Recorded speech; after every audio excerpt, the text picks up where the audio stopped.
Hi friends, avocado తిన్నాక ఆ ఫ్రూట్ని enjoy చేసిన తర్వాత మనం సీడ్ని పారేయకుండా ఒక 1 డే ఓవర్ నైట్ నీళ్ళల్లో నానబెట్టేసి అంటే సోక్ చేసి ఉంచిన తర్వాత నెక్స్ట్ డే ఇలా పీల్ చేసేసుకొని పైన కవర్ అంతా పీల్ చేసుకొని ఒక వెట్ క్లాత్ తీసుకొని ఆ వెట్ క్లాత్లో ఇలా సీడ్ని ఇలా కవర్ చేసేసి ఒక ఆ కవర్లో అంటే జిప్లాక్ కానీ మామూలు ప్లాస్టిక్ కవర్లో కానీ అలా స్టోర్ చేసి ఒక కార్నర్కి అంటే కదపకుండా ఒక కార్నర్కి ఉంచామనుకోండి.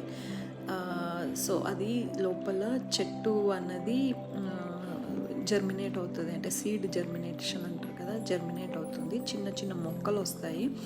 మొక్కలు వచ్చిన తర్వాత దాన్ని మనము 1 month తర్వాత నేను ఇలా 3-4 టూత్ పిక్స్ పెట్టి ఇలా నీళ్ళల్లో ఉంచితే అలా చెట్టు వచ్చింది. సో మీరు ట్రై చేసి చూడండి. Thank you.